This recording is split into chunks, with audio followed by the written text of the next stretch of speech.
नमस्कार दोस्तों, मैं वैभव शराज आपका स्वागत करता हूं तक्षशिला ट्यूटोरियल के ऑनलाइन चैनल पे। दोस्तों, लास्ट सेशन में हमने लेक्चर 3.11 के बारे में बात की थी। वहां हमने 28 क्वेश्चन तक कंप्लीट कर लिए थे। आज हम लोग आगे बढ़ते हैं और देखते हैं नेक्स्ट क्वेश्चन को। ठीक है, देखिए बोल रहे हैं इस क्वेश्चन में कि सिद्ध कीजिए कि सदिश a बराबर 4i cap plus 3j cap plus k cap व b बराबर 12i cap plus 9j cap plus 3k cap परस्पर समांतर है। ठीक है, तो दोस्तों इसके लिए करना क्या होगा, हमें मैंने बताया था लंबवत प्रूफ करना हो तो क्या करते हैं, a डॉट b 0 दिखा दीजिए। ठीक है, और अगर आपको समांतर प्रूफ करना है तो आप a क्रॉस b 0 दिखा दीजिए। तो चलिए हम क्या करेंगे, इसका a क्रॉस b निकालेंगे। ठीक है, अगर a क्रॉस b करने पर दोस्तों 0 आ जाएगा तो समझ लीजिएगा क्या ये परस्पर समांतर हैं और ये प्रूफ करने को कहा है, ये अब खुद ब खुद प्रूफ हो जाएगा। ठीक है, बस आपको इतना सा करना है काम। ठीक, आइए ये हो गया हमारा आई कैप, ये है हमारा जे कैप और ये है के कैप। ठीक है, ओके। आई कैप देखिए यहाँ पहला वेक्टर कौन सा है, पहला वेक्टर है यहाँ पे ए, तो ए के कोफिशिएंट्स या ए की एंट्रीज को हम ऊपर लिखेंगे। ए की एंट्रीज, ए में देखिए आई कैप के साथ क्या लिखा है 4, ए में देखिए जे कैप के साथ क्या लिखा है 3 और के कैप के साथ क्या लिखा है 1। ठीक है, इसी तरह से बाद में दूसरा वेक्टर कौन सा लिखा है, दूसरा वेक्टर है बी, तो बी में देखिए आई कैप के साथ क्या लिखा है 12, जे कैप के साथ 9 और के कैप के साथ 3। ठीक है, ओके।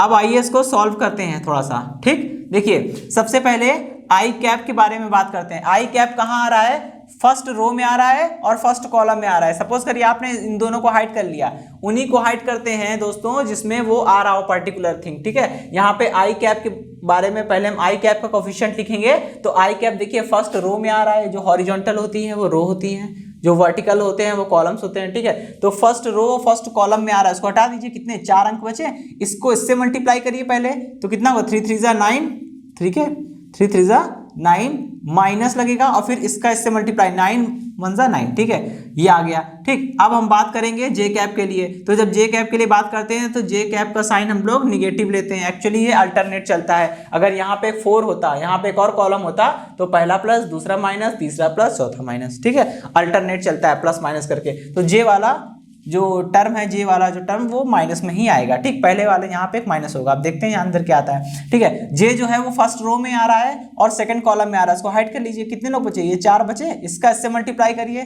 4 3 12 है ना, 4 3 12 माइनस 12 1 12। ठीक है, प्लस अब ये माइनस, ये प्लस था ये माइनस हो गया, इसका कोफिशिएंट प्लस में होगा। ठीक है, चलिए अब आगे बढ़ते हैं और के लिए बात करते हैं। ठीक, के जो है वो फर्स्ट रो में आ रहा है और थर्ड कॉलम में आ रहा है। फर्स्ट रो थर्ड कॉलम को हाइड कर लीजिए, 9 4 या 4 9 कितना होगा 36। ठीक है, माइनस 12 3 36। ठीक, ओके। देखिए 9 माइनस 9 0, 12 माइनस 12 0, 13 36 माइनस 36 0। ठीक है, तो कितना आ जाएगा, ये आ जाएगा 0 आई के प्लस माइनस लिखिए प्लस लिखिए, 0 ही तो है ना, कोई फर्क तो पड़ना नहीं है। ठीक, और ये हो जाएगा 0 के कैप। और जब हम दोस्तों किसी भी वेक्टर को इस तरह से लिखते हैं, इसका मतलब वो कैसा है, वो 0 वेक्टर है। इसी को 0 वेक्टर को हम लोग इसी तरह से रिप्रेजेंट कर सकते हैं। और आप देख रहे होंगे कि a क्रॉस b करने पर जो आ रहा है वो क्या है, वो 0 वेक्टर है। a क्रॉस b करने पर 0 वेक्टर आ रहा है। इसका मतलब ये हुआ कि a और b क्या है, परस्पर समांतर हैं। जो प्रूफ करने को कहा था वो प्रूफ हो गया है। ठीक है, क्योंकि लंबवत प्रूफ करने के लिए a डॉट बी 0 और समांतर प्रूफ करने के लिए a क्रॉस b 0। ठीक है, चलिए दोस्तों अब हम लोग चलते हैं नेक्स्ट क्वेश्चन की ओर। अगले क्वेश्चन पे मूव करते हैं, क्वेश्चन नंबर 30। दोस्तों अब इसको देखते हैं। सिद्ध कीजिए कि सदिशों a बराबर I cap plus J cap plus K cap तथा b बराबर I cap minus 2j cap plus 3 plus K cap, ठीक है, का सदिश गुणन जो होगा, ठीक है, वो क्या होगा, c इक्वल आई माइनस के, आई कैप माइनस के कैप के समांतर है। अच्छा, अब इसके लिए करना क्या होगा, थोड़ा अपना दिमाग चलाइए। बोल क्या रहे हैं, बोल रहे हैं ए और बी का सदिश गुणन। तो सबसे पहला काम क्या करेंगे दोस्तों, ए और बी का सदिश गुणनफल निकालेंगे। ठीक है, यानी ए और बी का क्रॉस निकालेंगे। ठीक, और उस क्रॉस को हमने कोई नाम दे देंगे। सपोज करिए हमने बोल दिया आर। ठीक है, हमने सपोज कर लिया कि भाई ए क्रॉस बी करने पर जो मिलेगा वो अनदर एक वेक्टर होगा ना, इतना तो जान ही रहे हैं, क्योंकि आपको बताया गया था जब दो वेक्टर का क्रॉस प्रोडक्ट करते हैं, ए क्रॉस बी करते हैं, ठीक है, किन्हीं भी दो वेक्टर का क्रॉस करेंगे तो जो आएगा वो क्या होगा, वो एक वेक्टर होगा। तो हमने मान लिया ए क्रॉस बी करने पर जो आ रहा है वो वेक्टर आर है, ठीक है। अब हमको इसमें यही प्रूफ करना है दोस्तों, पहले ए क्रॉस बी निकालना है, जो आएगा यानी आर वो आर सी के पैरेलल है। ये प्रूफ करने के लिए क्या करेंगे, उसका फिर आर का सी के साथ क्रॉस ले लेंगे, और आर का सी के साथ क्रॉस ले लेंगे, तो अगर जीरो आ गया तो प्रूफ हो गया, है ना। यही तो करना है हमें कि पहले ए और बी का क्रॉस निकालेंगे, जैसे हमने निकाला है उसको एक नाम दे दिया, उसको आर मान लिया, आर बोल दिया, ठीक है। अब इस आर का सी के साथ क्रॉस निकाल लीजिए, आर का सी के साथ क्रॉस निकालेंगे कितना होगा, अगर जीरो आ गया तो समझ लीजिए समांतर है, बस इतना करना है, ठीक है। चलिए, तो अब यहाँ पे r इज इक्वल टू यहाँ पे हम एक सारणिक बनाएंगे, ठीक है। सबसे पहले हम यहाँ पे एक सारणिक बनाएंगे, और ये i कैप, ये j कैप, और ये आपका k कैप, ठीक है। अच्छा, अब इसमें देखिए करना क्या है हमें, ठीक है। i कैप r बराबर जो है वो एक्चुअली में है क्या, वो a क्रॉस b ही तो है ना। देखिए a क्रॉस b को ही तो मैंने r बोला है, ठीक है। तो यहाँ पे पहला वेक्टर क्या है, a, तो a की एंट्रीज को ऊपर लिखेंगे, दैट इज 1 1 1, ठीक है। और b की एंट्रीज को नीचे लिखेंगे, 1 -2 1 1 -2 1, ठीक है। अब इसको देखते हैं क्या आ रहा है, ठीक है। Vector r is equal to, यहाँ पे कैप कहाँ पे आ रहा है, फर्स्ट रो में आ रहा है और फर्स्ट कॉलम में आ रहा है। फर्स्ट रो और फर्स्ट कॉलम को छिपा लीजिए। देखिए क्या बते, ये 4 नंबर्स बचे, इसका इससे मल्टीप्लाई करिए, 1 × 1 दैट इज 1, ठीक है। माइनस लगा देंगे, और इसका इससे मल्टीप्लाई करेंगे, -2 × 1 -2 आएगा, लेकिन ये माइनस पहले से है तो प्लस कर देगा, प्लस का 2, ठीक है, माइनस। और ये जे कैप वाला कोफिशिएंट तो हम आगे एक माइनस साइन ऑलरेडी रहता है, वो हमने लिख दिया। अब बात करते हैं जे कैप की। जे कैप फर्स्ट रो में आ रहा है और सेकंड कॉलम में आ रहा है, इसको हटा लीजिए। 1 × 1 कितना आएगा, 1 -1 × 1 1, ये तो जीरो ही हो जाएगा। खैर चलिए, हाँ आगे बढ़ते हैं, और हम लोग लिखेंगे अब के कैप की बात करते हैं, ठीक है। के कैप के लिए देखिए करना क्या है, के कैप के लिए, के कैप फर्स्ट रो में आ रहा है और थर्ड वाले कॉलम में आ रहा है, इसको हाइड करिए, इसका इससे मल्टीप्लाई करिए, 1 × -2 कितना आएगा, -2, ठीक है। फिर लगाएंगे माइनस, और 1 × 1 1, ठीक। सॉल्व करिए जरा इसको, कितना आएगा, 3i कैप -0 j कैप, और यहाँ देखिए -3 और ये प्लस मल्टीप्लाई होगा ना, -3 का मल्टीप्लाई होगा, ब्रैकेट खुलेगा, प्लस माइनस साइन जो होते हैं वो माइनस हो जाते हैं, माइनस का 3 के कैप आ जाएगा, ठीक है। और देखिए समांतर प्रूफ करने के लिए एक और बढ़िया रास्ता मिल गया आपको, क्रॉस करना ही नहीं पड़ेगा। देखिए क्या आ रहा है, r इज इक्वल टू कितना आ रहा है, 3i कैप -3 के कैप, ठीक है। यहां से हम क्या कर सकते हैं दोस्तों, 3 कॉमन ले सकते हैं ना, कॉमन ले लीजिए, कितना बन जाएगा, i कैप -k कैप, ठीक। और जरा देखिए क्वेश्चन में क्या दिया है, i कैप -k कैप क्या है, c है, वेक्टर c। तो लिख सकता हूं मैं कि vector r is equal to 3 times of vector c। दोस्तों आप जानते हैं, इसको जरा ध्यान से देखिए, ये क्या बता रहा है, ये कह रहा है कि a क्रॉस b करने पर जो वेक्टर आ रहा है r, वो वेक्टर क्या है, वेक्टर c का 3 टाइम्स है। 3 टाइम्स का मतलब होता है कि r का जो मैग्नीट्यूड है, r का जो मॉडुलस है, मतलब परिमाण है, वो c के परिमाण का 3 गुना होगा। मतलब सपोज करिए अगर c बल है, ठीक है, तो r भी एक बल होगा डेफिनेटली, ठीक है। अगर c बल जो है उसका मात्रक उसका मान जो है, उसका मान है 10 न्यूटन। अगर 10 न्यूटन का फोर्स ये दिखा रहा है तो 10 × 3 30 न्यूटन का बल दिखाएगा r, लेकिन दोनों की डायरेक्शन सेम होगी, क्योंकि दोस्तों आपको सदिशों के गुण में बताया था मैंने कि जब किसी वेक्टर को किसी स्केलर यानी किसी अदिश राशि से, जब किसी वेक्टर यानी सदिश को किसी स्केलर यानी अदिश राशि से, जैसे यहाँ नंबर है, उससे मल्टीप्लाई करते हैं तो जो आता है वो एक वेक्टर होता है, और उस वेक्टर की डायरेक्शन वही होती है जो पहले वाले वेक्टर की थी, ठीक है। ओके, बस अंतर इतना हो जाता है कि जितने नंबर से, जितने कांस्टेंट फैक्टर से हमने मल्टीप्लाई किया है, उतने टाइम्स मैग्नीट्यूड दूसरे वाले वेक्टर का बढ़ जाता है। यानी यहाँ पे जो वेक्टर r का जो मॉडुलस होगा, परिमाण होगा, वो c के परिमाण का 3 गुना होगा, लेकिन डायरेक्शन सेम होगी। और अगर दो वेक्टर की डायरेक्शन सेम है, भले उनका मैग्नीट्यूड बराबर ना हो दोस्तों, लेकिन अगर उनकी डायरेक्शन सेम है, हम कह सकते हैं कि वो समांतर है, ठीक है। अगर डायरेक्शन सेम होने के साथ साथ मैग्नीट्यूड यानी परिमाण भी बराबर हो जाते हैं, तो फिर वो बराबर वेक्टर यानी कि इक्वल वेक्टर्स हो जाते हैं, बराबर सदिश कहलाते हैं। ठीक है, ओके। खैर दोनों में थोड़ा सा अंतर है, हमें यहाँ समांतर प्रूफ करना था, हमारा काम हो गया। ठीक है, अब हम लोग बढ़ते हैं नेक्स्ट क्वेश्चन की ओर।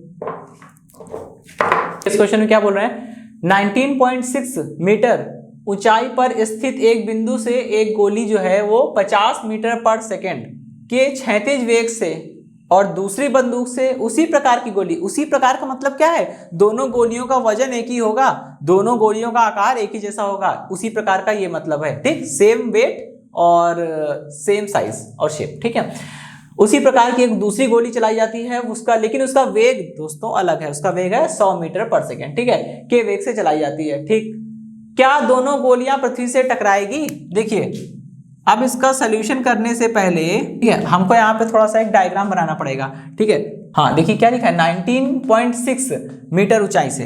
ठीक है, इसका मतलब ये है दोस्तों कि हम यहाँ पे अर्थ सरफेस से गोली नहीं चला रहे हैं, हम कहाँ चला रहे हैं, किसी ऊंचाई पर, थोड़ा ऊपर चले गए, किसी ऊंचाई पर चढ़ के वहां से मैंने फायर किया है। ठीक है, ठीक है, यहाँ से आपने फायर की, यहाँ से आपने 2 फायर किए हैं। ठीक है, पहली गोली चली है वो, उसका वेग जो है वो u1 मान लेते हैं। ठीक है, कितना है, 50 मीटर पर सेकेंड। ठीक है, और दूसरी गोली चली है उसका वेग हमने मान लिया u2, वो कितना है 100 मीटर पर सेकेंड। ठीक है, तो इतना तो आपको पता है ना कि चाहे हम धरातल के किसी बिंदु से कोई चीज या किसी वस्तु को फेंकें या किसी ऊंचाई पर स्थित, मतलब थोड़ा ऊंचाई पर जाके किसी वस्तु को क्षैतिज वेग देकर फेंकें, वस्तु आएगी तो नीचे ही ना, डेफिनेटली, और वो आएगी तो एक प्रक्षेप के पथ को फॉलो करती हुई आएगी। ठीक है, इस बात का हमें विशेष ध्यान रखना है। ठीक है, वो एक प्रक्षेप के पथ को फॉलो करती हुई आएगी, जैसे ये है। ठीक है, और प्रक्षेप के पथ को फॉलो करती हुई आएगी, और प्रक्षेप का पथ कैसा होता है दोस्तों, परवलयाकार होता है।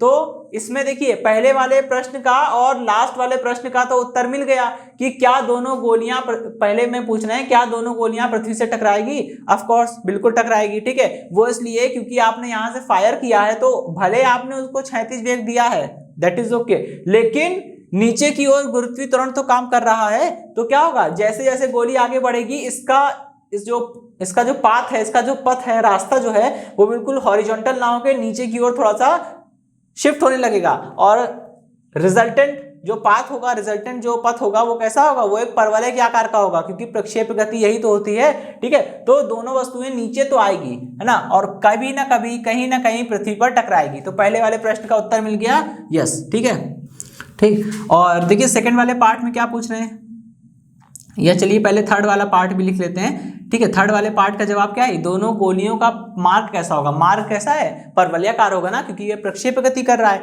और दोस्तों इसी प्रकार की प्रक्षेप गति को ही हम लोग बोलते हैं अर्ध प्रक्षेप गति, जो मैंने आपको बताया था। ठीक है, तो अर्ध प्रक्षेप गति में मार्ग कैसा होता है, परवलयाकार, चाहे अर्ध प्रक्षेप गति हो चाहे पूर्ण प्रक्षेप गति। पर प्रक्षेप का जो पथ होता है, या यूं कह लीजिए प्रक्षेप गति में वस्तु जिस रास्ते पर चलती है वो रास्ता ही क्या होता है, परवलयाकार होता है। तो थर्ड वाले का भी ऑप्शन जवाब मिल गया, परवलयाकार।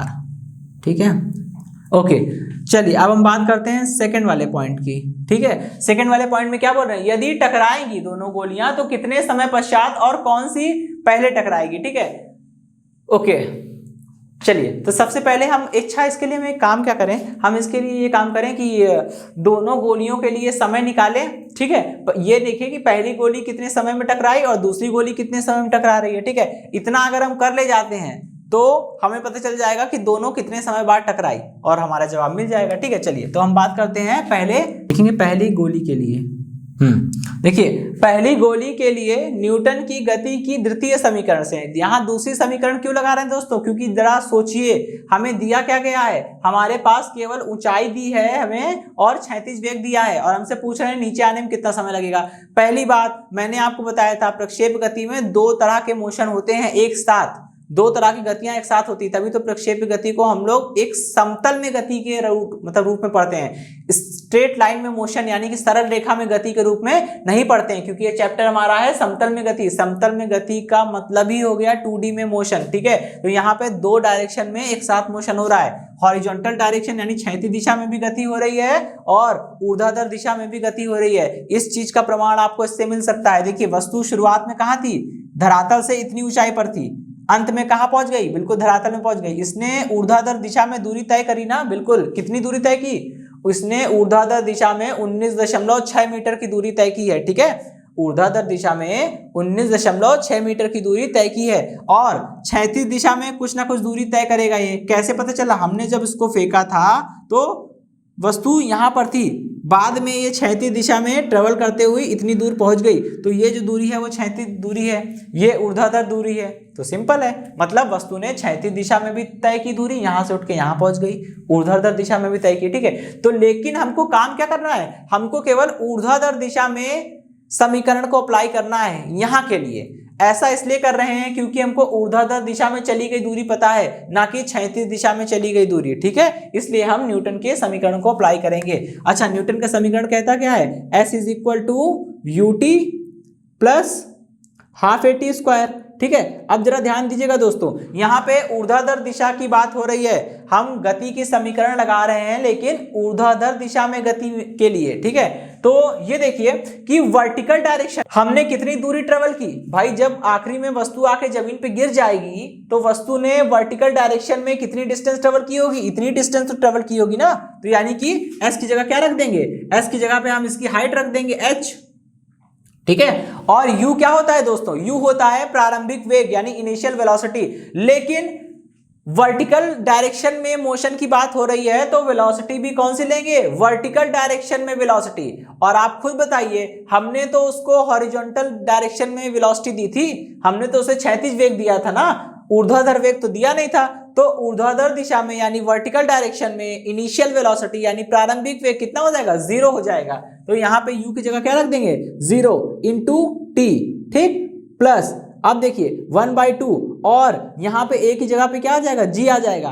देखिए आपको पता है स्मॉल g क्या होता है, गुरुत्वीय त्वरण होता है। गुरुत्वीय त्वरण तो हमेशा ऊपर से नीचे की ओर कार्य करता है ना, हमेशा ऊपर से लेके नीचे तक कार्य करता है, नीचे की ओर कार्य करता है, मतलब हमेशा उसकी डायरेक्शन अबव टू बिलो होती है, ठीक है, फ्रॉम टॉप टू बॉटम, ठीक है। अब देखिए इसमें यहाँ पे वस्तु भी नीचे आ रही है और गुरुत्वीय त्वरण भी नीचे है। जब दोनों एक ही डायरेक्शन में होते हैं, वस्तु भी नीचे आए और गुरुत्वीय त्वरण भी नीचे हो, तब a की जगह पे हम लोग g लेते हैं, प्लस का g, ठीक है। लेकिन दोस्तों अगर कहीं पे उल्टा केस हुआ, मान लीजिए जैसे वहां पे हम पूर्ण प्रक्षेप गति के लिए जब हम डेरिवेशन कर रहे थे हमने किया हुआ था, ठीक है, वस्तु ऊपर जा रही थी और गुरुत्वीय त्वरण तो हमेशा नीचे होता है, वो तो नीचे रहेगा ही रहेगा। तो दोनों वेक्टर अपोजिट हो गए थे, वेलोसिटी ऊपर और एक्सेलरेशन नीचे। तो हम क्या कर रहे थे, तो वहां पे a की जगह पे -g लिया गया था, ठीक, क्योंकि वहां पे ऑब्जेक्ट जो है वो ऊपर मूव कर रहा था और g की जो वैल्यू है, जो g है ग्रेविटेशनल कांस्टेंट कर रहा हूँ, एक्सेलरेशन ड्यू टू ग्रेविटी है, वो बॉटम की ओर है। जब दोनों अपोजिट डायरेक्शन में होंगे तो a की जगह पे -g, लेकिन यहाँ पे वस्तु भी नीचे आ रही है, g भी नीचे है, दोनों सेम डायरेक्शन में, इसलिए +g, ठीक है। चलिए अब हमको केवल t निकालना है, तो t इज इक्वल टू कितना हो जाएगा, t इज इक्वल टू आ जाएगा 2 इंटू h अपॉन में g, ठीक है। इसको सॉल्व कर लेते हैं, ठीक, सॉल्व कर लीजिए। 2 इंटू 19.6, ठीक है, अपॉन में 9.8, ठीक है। दोस्तों g की, स्मॉल g की वैल्यू याद कर लीजिए, स्मॉल g की वैल्यू कितनी होती है, 9.8 होती है, ठीक है। ओके, अब देखिए ये बिल्कुल 2 टाइम्स कट जाएगा और अंडर रूट में 2 क्रॉस 2 यानी कितना आ गया, t इज इक्वल टू आ गया 2 सेकेंड, यानी कि मतलब समझ कितना समय लेंगे, 2 सेकंड बाद पहली गोली आके पृथ्वी पर टकरा जाएगी, ठीक है।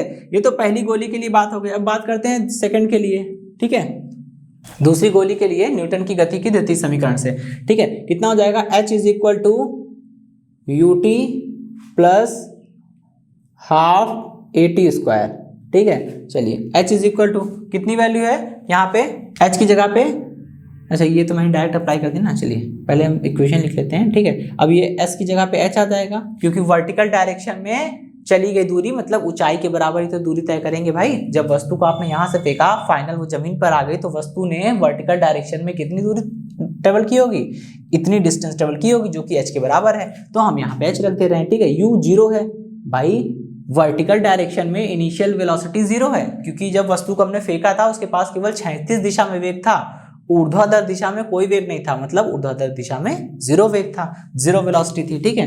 अच्छा अब 1/2 a की जगह पे g लिखेंगे, प्लस का g। चलिए ठीक है, अब देखिए यहाँ से t की वैल्यू निकाल लीजिए, कितना आएगा, t is equal to under root में 2h अपॉन में स्मॉल g। ठीक है, वैल्यू रख दीजिए, 2 इंटू h की वैल्यू है 19.6 मीटर, ठीक है, डिवाइडेड बाई 9.8 मीटर, और देखिए इसको डिवाइड करिए, 2 आएगा, यहाँ से t की वैल्यू कितनी निकल के आएगी, अंडर रूट में 2 क्रॉस 2, मतलब यहाँ से बाहर आएगा 2 सेकेंड। ठीक है, यानी आप देख रहे हैं कि पहली वस्तु भी 2 सेकंड के बाद पृथ्वी पर टकरा रही थी, पृथ्वी से टकरा रही थी, और दूसरी गोली भी ठीक 2 सेकंड बाद ही पृथ्वी से टकरा रही है। इसका मतलब क्या हुआ, दोनों वस्तुएं साथ में ही तो टकरा रही हैं। और वैसे भी आप एक चीज समझ लीजिए, ठीक है, शॉर्टकट के लिए जरा इस फॉर्मूले को देखिए, यहाँ पे हमने u 0 कर दिया, पहली गोली के लिए वेग 0 हो गया क्योंकि वर्टिकल डायरेक्शन में कोई वेग नहीं था, कोई वेलोसिटी नहीं थी। दूसरी गोली के लिए भी 0 हो गया क्योंकि वर्टिकल डायरेक्शन में कोई वेलोसिटी नहीं थी। इसका मतलब क्या हुआ कि अगर हम चाहे अर्ध प्रक्षेप्य गति की बात करें, हाँ, अर्ध प्रक्षेप्य गति की ही बात के लिए अप्लाई होगा ये, ठीक है। अगर हम अर्ध प्रक्षेप्य गति की बात करें तो जब हम किसी वस्तु को किसी ऊंचाई से फेंकते हैं तो हम लोग उसे केवल 36 वेग देते हैं, यानी हॉरिजॉन्टल वेग देते हैं। वर्टिकल डायरेक्शन में वेग 0 हो जाता है। जब वर्टिकल डायरेक्शन में वेग 0 है तो देखिए ये दोनों इक्वेशन में केवल फर्क पड़ता तो इतना पड़ता कि यहाँ पे u1 था, यहाँ पे u2 था, लेकिन ये दोनों ही 0 हो गए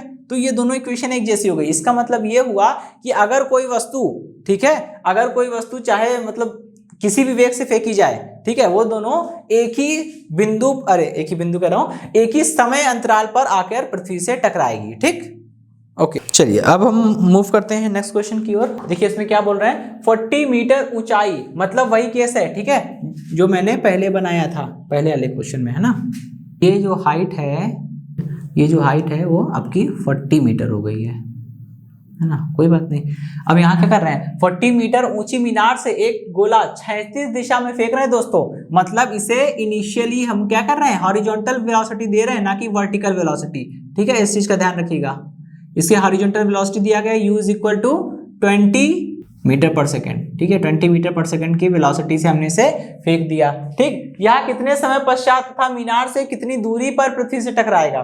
ठीक है, जाहिर सी बात है कि ये कोलाइड तो करेगा ये, ठीक, पृथ्वी से टकराएगा तो, या कितने समय पश्चात टकराएगा तथा मीनार से कितनी दूरी पर पृथ्वी से टकराएगा। ठीक है, आपको ये निकालना है कि कितने समय बाद ये पृथ्वी पे आएगा, और ये दूरी निकालनी है आपको मीनार से कितनी दूरी पर, यानी कि ये वाली डिस्टेंस, यहाँ पे मीनार है, ठीक है, ये वाली डिस्टेंस आपको निकालनी है। ठीक, आप इसे x हमने मान लिया।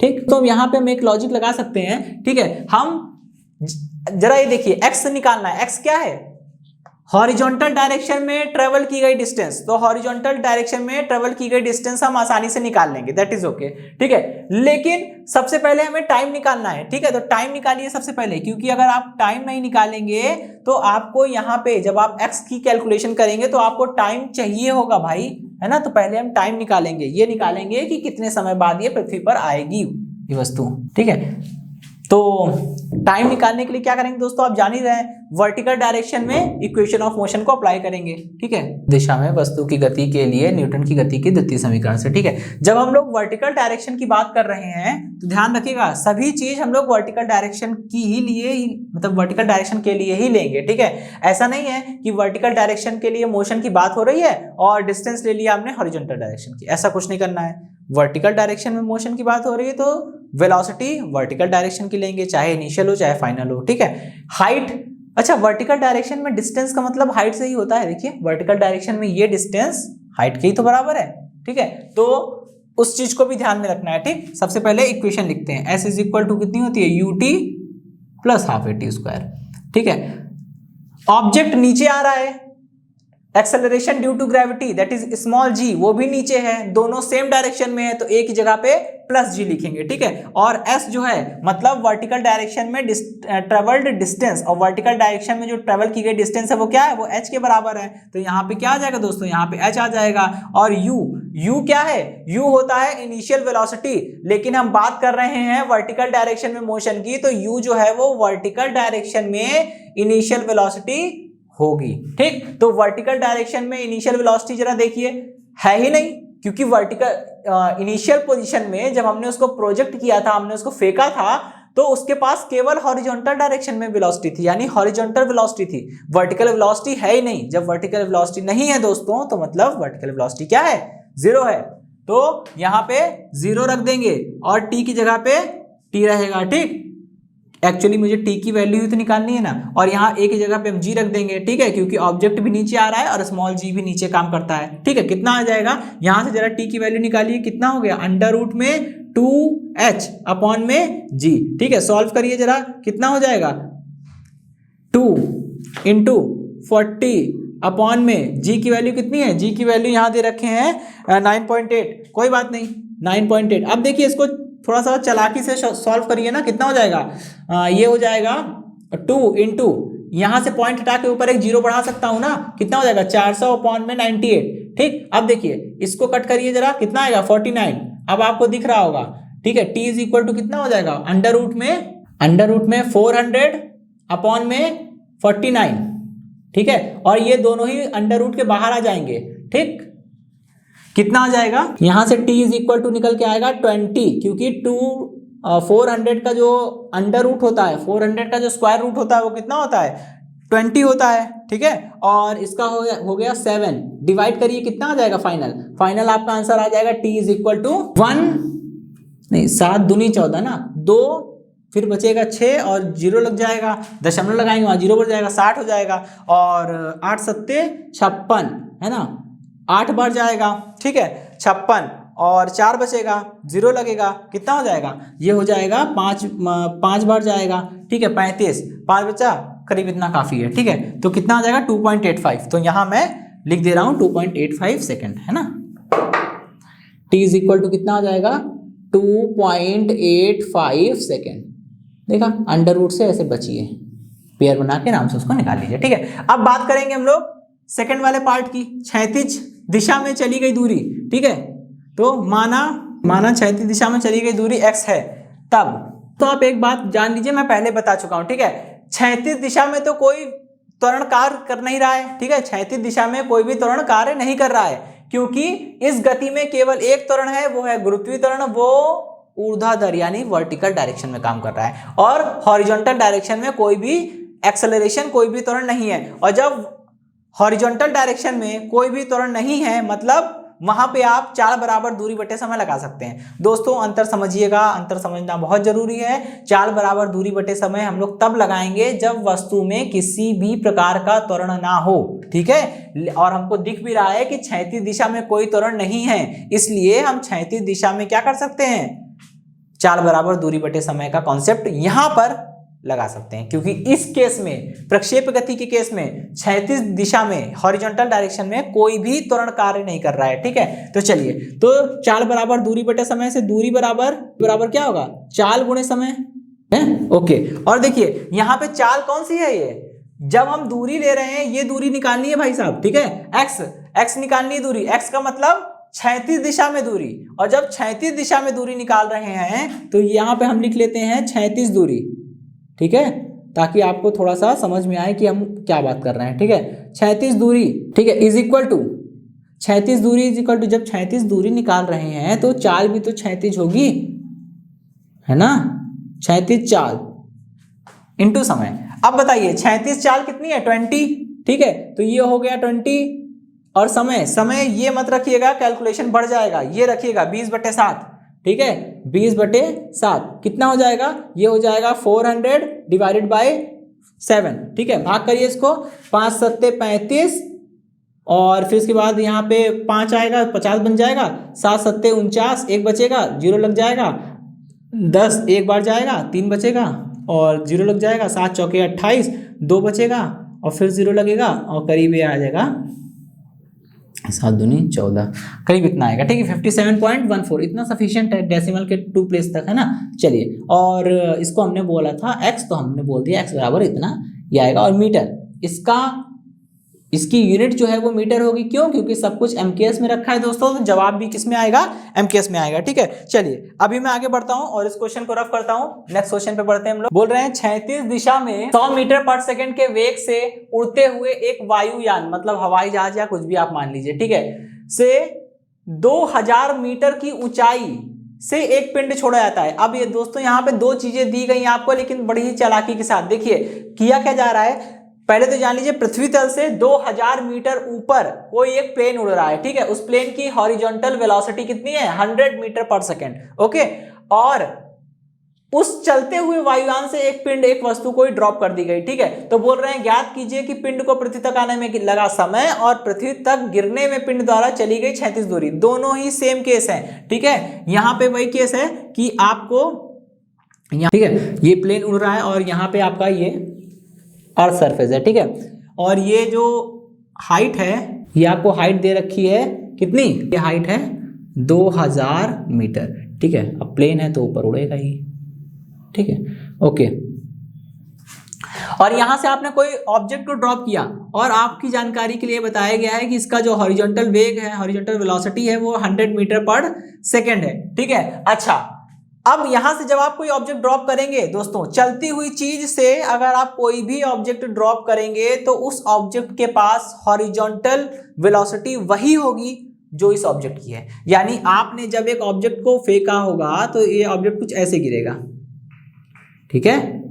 आप चलते हुए प्लेन में बैठ के देखेंगे तो आपको ऐसा कुछ पथ दिखेगा नहीं, ये वो इंसान महसूस कर सकेगा जो जमीन पर खड़ा होगा, ठीक है। आपके द्वारा फेंका गया ऑब्जेक्ट एक परवलय के पथ को ट्रेस करता हुआ नीचे गिर रहा है, ये बात आप नहीं महसूस कर पाएंगे, जो नीचे खड़ा होगा वही देख पाएगा, ठीक है। अच्छा, तो यानी कि इस ऑब्जेक्ट के पास भी हॉरिजॉन्टल डायरेक्शन में जो वेलोसिटी है, हॉरिजॉन्टल वेलोसिटी इसकी कितनी जाएगी 100, और सेम वही चीज मुझे निकालनी है, नीचे आने में लगा समय और क्षैतिज दिशा में चली गई दूरी, दोनों ही चीज बिल्कुल वही सेम है जो हमने प्रीवियस क्वेश्चन में किया था, ठीक है। तो पिंड की ऊर्ध्वाधर दिशा में गति के लिए न्यूटन की द्वितीय समीकरण से, ठीक है।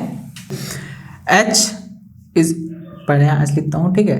एस मतलब चली गई distance, S is equal to ut plus half AT square. अब जरा गौर करिएगा, हम यहाँ पे ऊर्ध्वाधर दिशा यानी कि वर्टिकल डायरेक्शन में मोशन की बात कर रहे हैं, तो वर्टिकल डायरेक्शन में पिंड को फेंकने बाद वो वर्टिकल डायरेक्शन में अपनी हाइट के बराबर डिस्टेंस से तो ट्रेवल करेगा, तो चली गई दूरी बराबर h हो गया, ठीक है।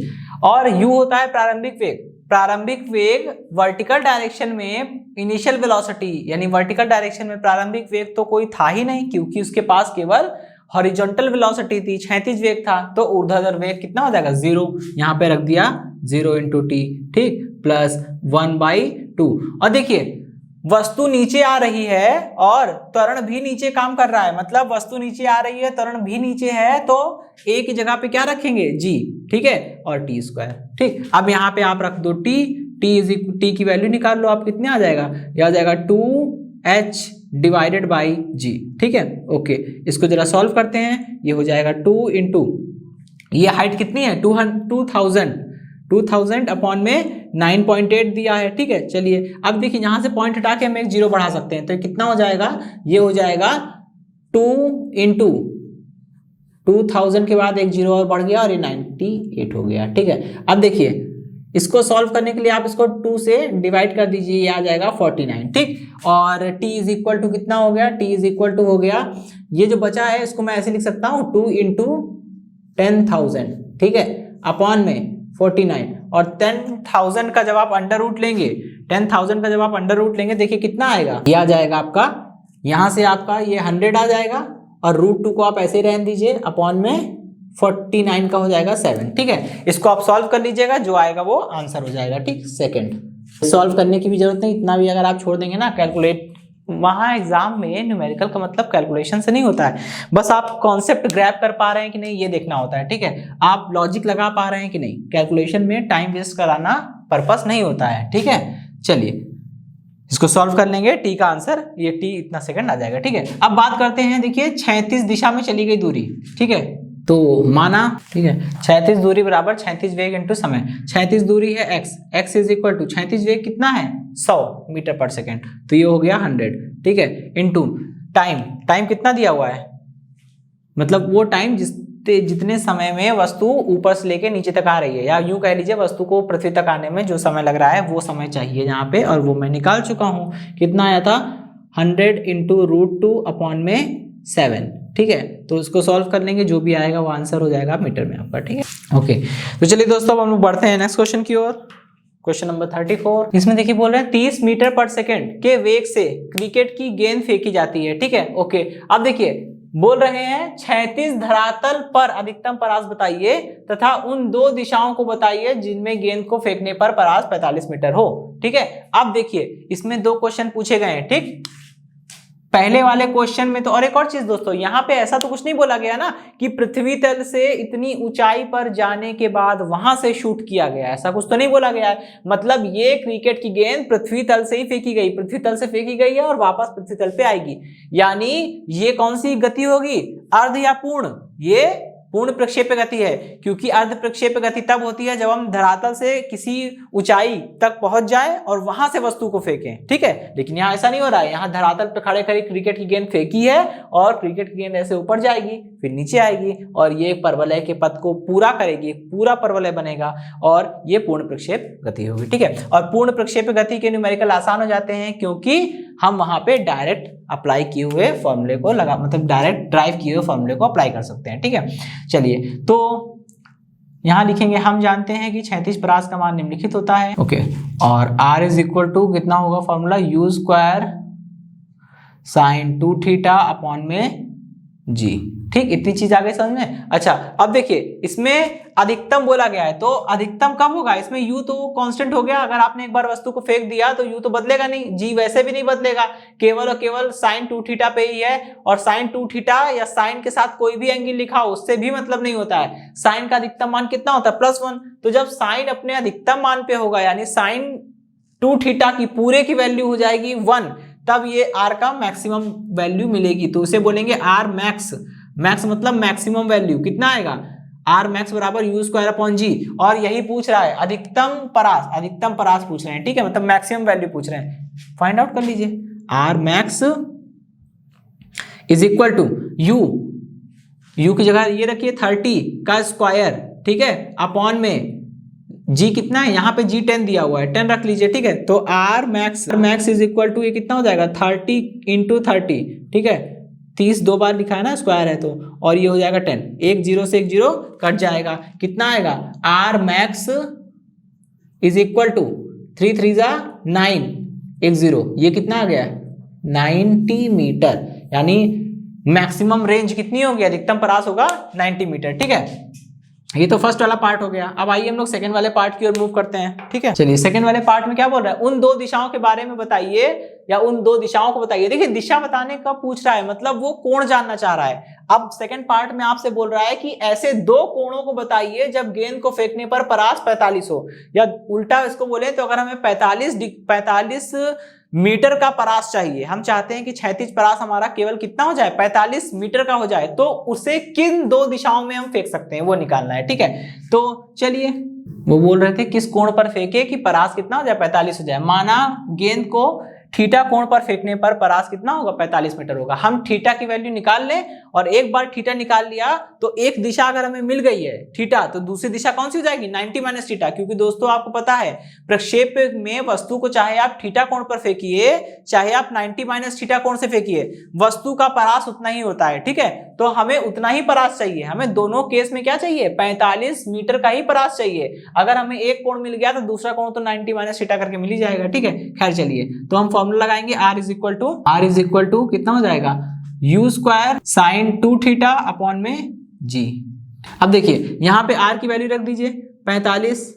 ठीक है, और या चलिए पहले हम साइन थीटा हमें निकालना है ना, तो साइन थीटा को सेपरेट कर लेते हैं। Sine 2 theta is equal to कितना हो जाएगा, ये हो जाएगा R इंटू G।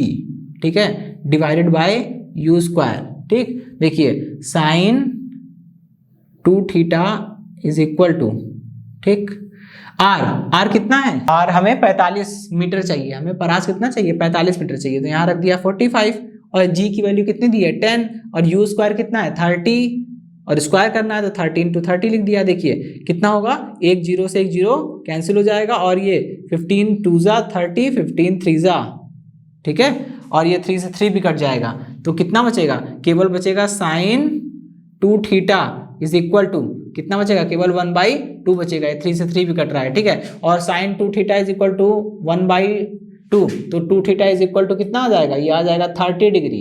ठीक है, और थीटा इज इक्वल टू कितना आ जाएगा 15 डिग्री, यानी एक डायरेक्शन तो हो गई 15 डिग्री की और दूसरी डायरेक्शन निकालनी है तो 90 माइनस थीटा कर देंगे। ठीक है, लिखेंगे दूसरी दिशा हो जाएगी 90 माइनस थीटा। ठीक है, और इसको सॉल्व कर लेते हैं, कितना हो जाएगा 90 माइनस 15।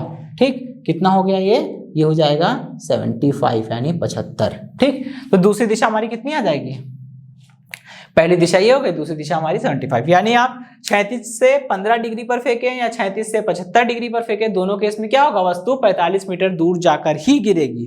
ठीक, ओके, चलिए अब हम लोग आगे बढ़ते हैं क्वेश्चन नंबर 35 पे।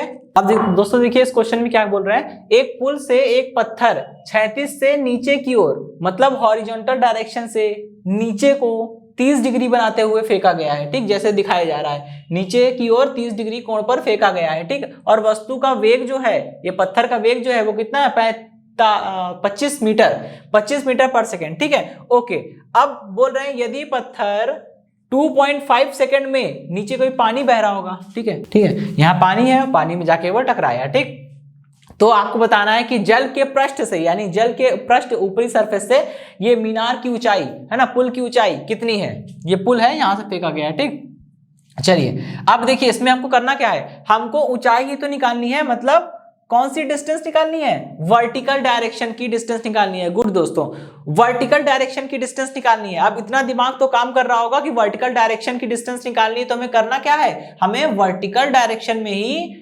न्यूटन्स इक्वेशन ऑफ मोशन को अप्लाई करना पड़ेगा। ठीक है, क्योंकि अगर आप हॉरिजॉन्टल डायरेक्शन के लिए न्यूटन्स इक्वेशन ऑफ मोशन को अप्लाई करेंगे दोस्तों तो कुछ मिलेगा नहीं। ठीक है, कुछ मिलेगा नहीं, बल्कि मामला पूरा उलझ जाएगा। क्योंकि जब हमें ऊंचाई पूछ रहा है, ऊंचाई मतलब वर्टिकल डायरेक्शन की डिस्टेंस, अगर हमसे क्षैतिज परास पूछता तो हम हॉरिजॉन्टल डायरेक्शन में लगाते। ठीक, तो लिखेंगे कि ऊर्ध्वाधर गति के लिए न्यूटन की गति की द्वितीय समीकरण से। चलिए अब न्यूटन की गति की द्वितीय समीकरण होती क्या है, S is equal to ut plus half AT square. ठीक है, इतनी बात समझ में आ गई। गुड, अब देखिए इसमें हम वर्टिकल डायरेक्शन ले रहे हैं, तो चली गई दूरी भी तो वर्टिकल डायरेक्शन की होगी। आप खुद सोचिए, आपने पुल से एक पत्थर फेंका, पुल से फेंका गया पत्थर लास्ट में पानी में जाके गिरा, पानी के सरफेस से पुल की ऊंचाई पूछ रहे हैं, मतलब आप अगर वही पूछ रहे ना कि पानी के सरफेस से पुल की ऊंचाई, मतलब उसके द्वारा, पत्थर के द्वारा वर्टिकल डायरेक्शन में चली गई टोटल डिस्टेंस आप निकाल लीजिए। पत्थर के द्वारा वर्टिकल डायरेक्शन में चली गई टोटल डिस्टेंस आप निकाल लीजिए, आपको पता चल जाएगा कि है क्या। ठीक, तो चलिए अब इसको हम कैलकुलेट करते हैं। ये है h, इसी की वैल्यू मुझे निकालनी है। ठीक, ओके, क्योंकि पानी के पृष्ठ से पुल की ऊंचाई मतलब वर्टिकल डायरेक्शन में ट्रेवल की गई डिस्टेंस जो कि है h। ठीक, मतलब हाइट। ओके, अब यहां पे देखिए दोस्तों u होता है वर्टिकल डायरेक्शन में इनिशियल वेलोसिटी, लेकिन ध्यान रहे दोस्तों यहां पे वर्टिकल डायरेक्शन में इनिशियल वेलोसिटी 0 नहीं है, कितनी है, u साइन थीटा। ठीक है, तो यहां रखेंगे u साइन थीटा। ठीक, u साइन 30 डिग्री वो भी। ठीक, ओके, इनटू में t प्लस हाफ, ऑब्जेक्ट किधर आ रहा है, नीचे की ओर, g किधर होता है, नीचे की ओर, दोनों सेम डायरेक्शन में है, ऑब्जेक्ट भी नीचे आ रहा है और स्मॉल g तो हमेशा नीचे होता है, ऑब्जेक्ट भी नीचे आ रहा है, स्मॉल g भी नीचे है, तो एक ही जगह पे क्या रखेंगे, स्मॉल g रख देंगे। ठीक है, और t स्क्वायर को एज इट इज लिख देंगे। अब सारी वैल्यू आप पुट कर दीजिए। ठीक है, h की वैल्यू कितनी है, अच्छा वो तो निकालनी है ना, सॉरी, देखिए u 25 है, 25 इंटू साइन 30 1/2 इंटू टी कितना है, टी है 2.5। ठीक, ओके, प्लस ये हो गया 1/2, और यहाँ पे आपको दोस्तों इस क्वेश्चन में g बराबर 9.8 लेना है। आप इतना समझ लीजिए दोस्तों, g की वैल्यू याद कर लीजिए। ठीक है, 9.8 मीटर पर सेकेंड स्क्वायर, आप इतना याद कर लीजिए। ठीक है, अगर क्वेश्चन में कुछ नहीं देगा तो आपको g बराबर कितना लेना है, 9.8 मीटर पर सेकेंड स्क्वायर लेना है। अगर वो क्वेश्चन में देगा, जैसे इससे पहले वाले क्वेश्चन में दे रहा था कि g बराबर 10 ले लीजिए, तब आप 10 लेंगे, अदरवाइज नहीं। ठीक है, ओके, तो चलिए g की वैल्यू कितनी लेंगे, 9.8। अगर कहेगा तभी 10 लेंगे, ना कहे तो अपने से कभी 10 नहीं लेंगे, अपने से हमेशा 9.8 लीजिएगा। ठीक है, थोड़ा सा वेरिएशन आता है लेकिन फिर भी 2.5 का होल स्क्वायर। अब देखिए कैलकुलेशन से कैसे बचें, इसके लिए आपको करना क्या है, इसको ये लिखा 25 इंटू 1/2, इसको मैं लिख सकता हूं 2.5 को 5/2। ठीक है, कोई दिक्कत तो नहीं है। ठीक, अच्छा ये हो गया 1/2 इंटू ये हो गया 9.8, इसको एज इट इज रहने दिया। ठीक है, इसकी जगह लिख दिया 5/2 का होल स्क्वायर। ठीक, अब कुछ कॉमन वगैरह लेके देखिए, है ना, कुछ एडजस्टमेंट हो जाए तो अच्छा है। देखिए क्या क्या कॉमन आ रहा है, 1/2 कॉमन आ रहा है और 5/2 कॉमन आ रहा है, ले लीजिए।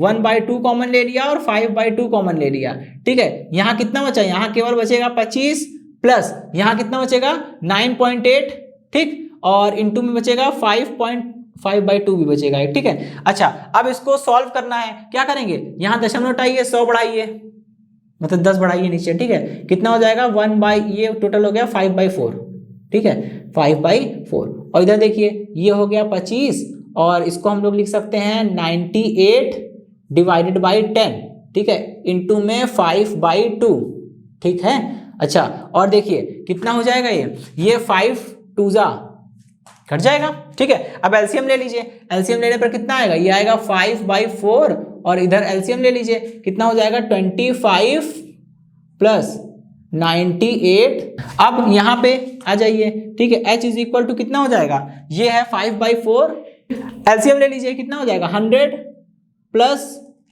98 डिवाइडेड बाई 4, ठीक, कितना हो गया, ये हो गया 198 अपॉन इंटू में 5 अपॉन में 16, ठीक है। अब इसको हमें डिवाइड करना है, तो आइए इसको डिवाइड करते हैं, ठीक है। 198 को हम 16 से डिवाइड करते हैं, ठीक है। 16 1 जा 16, कितना बचेगा 3 और 8 और 16 दूनी 32, है ना, और बचेगा 6 बचेगा, है ना, और यहाँ पॉइंट लगा देंगे और 16 3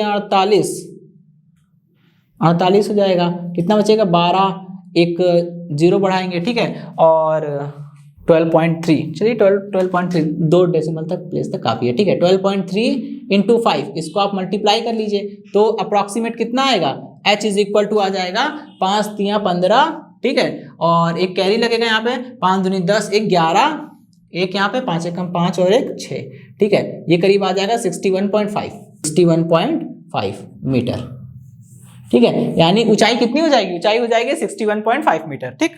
दोस्तों हम लोग चलते हैं नेक्स्ट क्वेश्चन की ओर, और लास्ट क्वेश्चन है हमारे सेशन का। ओके दोस्तों आप देखिए नेक्स्ट क्वेश्चन में क्या दिया हुआ है, बोल रहे हैं एक पिंड है वो मीनार की चोटी से, ठीक है, ऊपर की ओर 36 से 30 डिग्री कोण पर 20 मीटर पर सेकंड के वेग से फेंकी जाती है। मतलब क्या है, देखिए ये पृथ्वी तल है, ये जो है वो पृथ्वी तल है, ये मीनार है, यहां तक मीनार है, ठीक है। हमने क्या किया, मीनार की छत पे चढ़ गए और 36 यानी हॉरिजॉन्टल से ऊपर की ओर 30 डिग्री बनाते हुए, ठीक है, ऊपर की ओर 30 डिग्री बनाते हुए हमने क्या किया, किसी वस्तु को प्रक्षेपित किया है, फेंका है, ठीक, हॉरिजॉन्टल से ऊपर की ओर 30 डिग्री एंगल बनाते हुए हमने उसको प्रोजेक्ट किया है, फेंका है, ठीक। अच्छा अभी क्या हो रहा है, फेंकने बाद उड़ान के 5 सेकंड बाद, मतलब हमने उसको फेंका है और फेंकने के बाद जितने समय के लिए वस्तु हवा में रही है वो 5 सेकंड है, मतलब ठीक 5 सेकंड बाद वो जमीन पर आके गिर गई वस्तु, ठीक। उड़ान के 5 सेकंड बाद वह वस्तु पृथ्वी से टकराती है, ठीक। अच्छा मीनार की पृथ्वी से ऊंचाई, ठीक है, मीनार की पृथ्वी से ऊंचाई था, मीनार की पृथ्वी से ऊंचाई मतलब वही हाइट उसकी, ठीक है, और हाइट आपको मिल ही जाएगी आराम से, ठीक है। मीनार की पृथ्वी से ऊंचाई तथा पिंड का 36 परास निकालिए, ठीक। तो मुझे दोनों चीज निकालनी है और आप सबसे पहले एक काम करिएगा, पहले आप हाइट निकालिए, ठीक है, पहले आप हाइट निकालिए फिर आप 36 परास निकालेंगे हम लोग, ठीक। चलिए तो इसमें फर्स्ट वाला पार्ट करते हैं। तो पिंड की ऊर्ध्वाधर दिशा में गति के लिए न्यूटन की गति के द्वितीय समीकरण से, ठीक है, ऊर्ध्वाधर दिशा में गति के लिए न्यूटन की गति की द्वितीय समीकरण से। अच्छा S is equal to ut plus half AT², ठीक है, हाफ AT²। चलिए अब यहाँ पे हमें सारा चीज जो है सब ऊर्ध्वाधर दिशा के लिए, यानी सब कुछ वर्टिकल डायरेक्शन के लिए लेना पड़ेगा, वर्टिकल डायरेक्शन के लिए लेना पड़ेगा। तो ध्यान दीजिएगा यहाँ पे डिस्टेंस S क्या होती है, चली गई दूरी। भाई जब हम वर्टिकल डायरेक्शन की बात कर रहे हैं तो चली गई दूरी भी तो हम वर्टिकल डायरेक्शन वाली ही लेंगे, ठीक है। तो वर्टिकल डायरेक्शन में चली गई दूरी मतलब कि केवल ये ऊंचाई, ना कि ये वाली ऊंचाई, ठीक, ध्यान रखिएगा इस चीज को। अच्छा तो अब यहाँ पे जो कंपोनेंट आ रहा है उसको देखिएगा, ठीक, यहाँ पे जो भी हमको करने वाले हैं उसको ध्यान से देखिएगा। ये तो हो गया h, ठीक है। अब u क्या है, u है वर्टिकल डायरेक्शन में इनिशियल वेलोसिटी। यहां देखिए यहां पे वस्तु के पास वर्टिकल डायरेक्शन में इनिशियल वेलोसिटी तो है, लेकिन ध्यान रखिएगा वर्टिकल डायरेक्शन में इनिशियल वेलोसिटी ऊपर की ओर है और हम ऑब्जेक्ट का कंसीडरेशन कर रहे हैं नीचे की ओर, तो हम क्या करेंगे, इसका कंपोनेंट लेंगे। आपको पता है ना कि अगर एक वेक्टर ऊपर की ओर ऐसे बना हुआ है, सपोज करिए ये वेक्टर है ए, ठीक है, ये है वेक्टर ए, ठीक, हमको क्या करना है, अगर हम इसका जस्ट अपोजिट डायरेक्शन में कंपोनेंट लेते हैं, जस्ट रिवर्स डायरेक्शन में कंपोनेंट लेते हैं, दैट इज ये इसकी वैल्यू कितनी हो जाएगी, इसकी वैल्यू हो जाएगी -a, ठीक है, बिल्कुल वही चीज है। जब ऊपर की ओर वेलोसिटी है u sin थीटा, तो नीचे की ओर वेलोसिटी कितनी हो जाएगी, -u sin थीटा, ठीक है।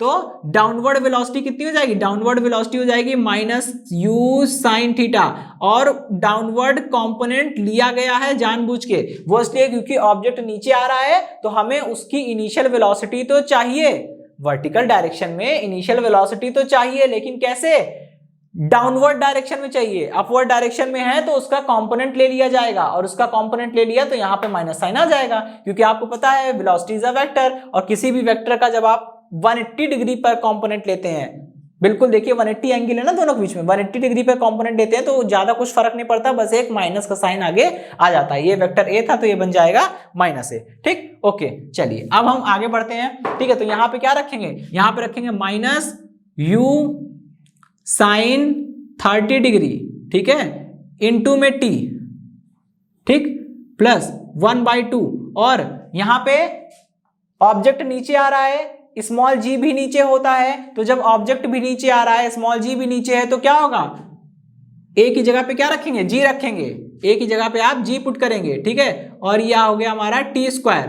चलिए अब यहां पे पुट कर दीजिए, ठीक है, सारी वैल्यूज पुट करिए।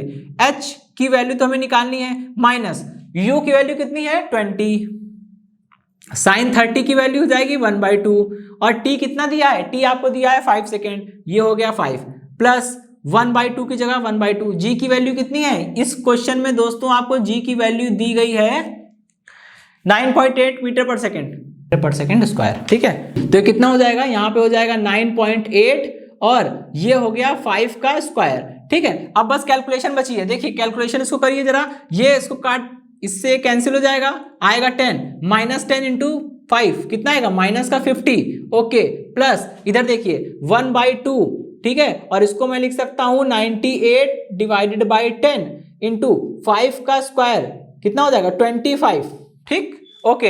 अब इसको थोड़ा सा और सॉल्व करने की कोशिश करिए, ये हो जाएगा 49, ठीक है, इसको 5 से डिवाइड कीजिए, 5 2 10, 5 5 25, ठीक है, ओके। कितना आ रहा है, माइनस का 50 और प्लस का 49, और 5 को मल्टीप्लाई भी कर देते हैं, ठीक है, 5 9 45, ठीक है, 45 का 5 4 कैरी, और 5 4 24, ठीक है।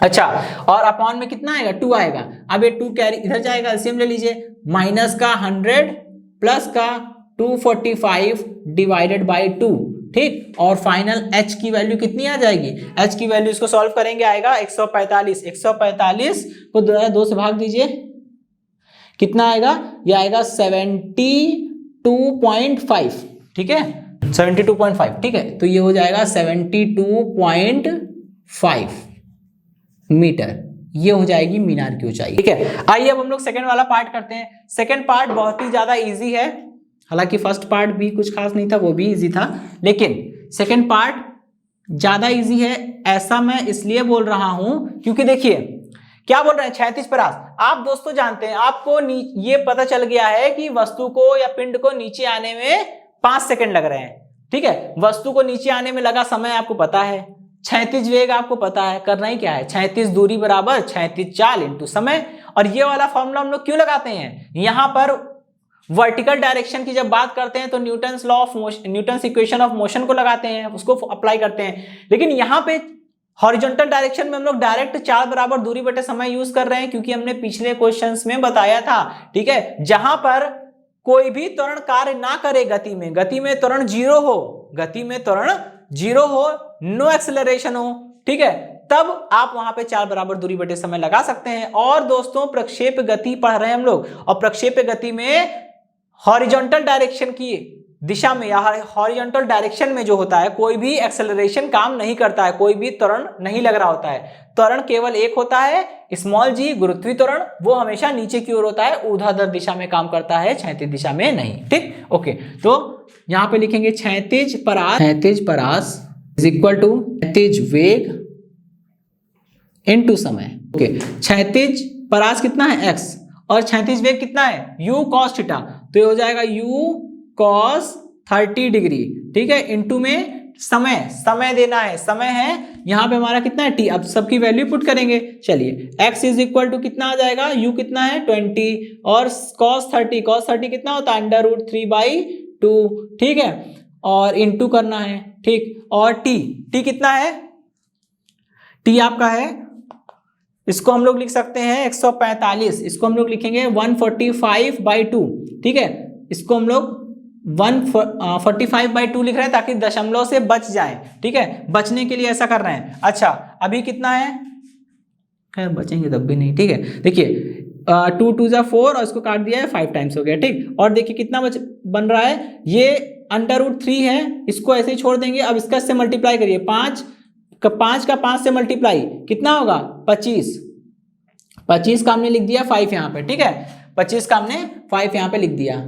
अच्छा और देखिए फिर कैरी आएगा, 5 4 जा 20 22 का 2 लिखेंगे यहाँ पे और फिर से 2 कैरी आएगा, ठीक है, और 5 1 जा 5 और 2 7, ठीक है, तो ये हो गया 7 to 5, ठीक है, कितना आएगा 7 to 5 और √3 यहाँ पे अलग से रहेगा, ठीक, और ये 4 था वो तो डिवाइड हो गया ना, और ये डिस्टेंस है तो यूनिट कितनी होगी मीटर, और इसको सॉल्व कर सकते हैं, √3 की वैल्यू रख सकते हैं, लेकिन ऐसा करने की कोई जरूरत नहीं है क्योंकि इस पर भी पूरे नंबर मिलेंगे और अगर आप सॉल्व करेंगे तो टाइम टेकिंग होगा, ठीक है। ओके दोस्तों, तो आज के सेशन में रखते हैं इतना ही, मिलते हैं हम लोग नेक्स्ट सेशन में नए चैप्टर के साथ। धन्यवाद।